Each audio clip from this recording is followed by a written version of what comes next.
Pasigenyo, magandang gabi. Marami tayong natanggap na report mula sa mga Santoleño kaugnay na nawalan ng kuryente dito sa Santolan Elementary School. Ayon sa impormasyon na ating nakalap mula sa mga kapulisan, nawalan ng kuryente dito sa Santolan Elementary School mga pasado alas 5:40 ng hapon. Rumaspondi agad ang mga pulis at sa katunayan dumating nga si Colonel Celerino Sacro Jr. upang tignan at bantayan ang mga entrance dito. Kumbaga sila na yung nag-take charge sa security sa entrance ng Santolan Elementary School. Alas 6 naman ng gabi ang Meralco at ang City Hall Electrical Engineering Department ay dumating dito upang silipin ang sitwasyon. Pasado alas 6:15 naman, bumalik na ang kuryente.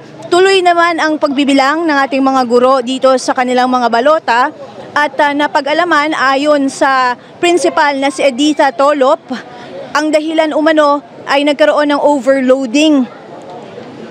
At tinitingnan pa hanggang ngayon kung susubukang ayusin ito ng Meralco dahil naka-standby pa din sila sa kasalukuyan dahil posibleng anytime ay mawalan ulit ng kuryente sa 3 areas dito sa Santolan. Kabilang na nga ang Building 1, 7 at ang covered court na nawalan ng kuryente kanina. Ayon sa ilang detalye, ang main switch o yung main na poste ng Meralco na nagsusupply ng kuryente sa ilang building ng paaralan ay nasunog nga dahil sa overloading.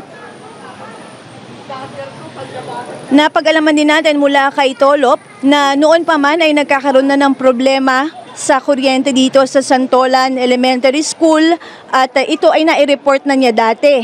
Ang request na lamang niya ay isustain ng mga Santoleño yung pagtitiwala nila sa mga guro na sinisiguradong iingatan ang mga boto nila dito sa nabanggit na paaralan. Handa din naman ang mga guro na may mga flashlight sa kani-kanilang kwarto just in case magkaroon ulit ng problema at meron din namang mga watchers sa loob ng mga presinto. Kasalukuyang tinitignan pa dito ng Meralco ang nasunog na switch o nasunog na main switch dito. Ayon sa kanila, talagang overloading. Madami ang nakakonekta na kuryente at hindi na kinakaya. Ngayon, pag inayos nila ito, tatagal to ng 2 hanggang 3 oras na mawawala ng kuryente. Ngunit pag hindi nila ito ginawa ngayon, ay walang kasiguraduhan na hindi na muli mawawalan ng kuryente. So hanggang ngayon ay pinag-uusapan pa ang posibleng solusyon dito sa sitwasyon dito sa Santolan Elementary School. Kaya nais nilang iparating para sa mga taga Santolan na iningatan naman itong mga boto ninyo dito ng mga guro sa nasabing paaralan at patuloy nilang iniisip at sinusubukang gawa ng aksyon ang kasalukuyang sitwasyon. At mula dito sa Santolan Elementary School, ako si Luan Peñano para sa latest ng iNews Pasig.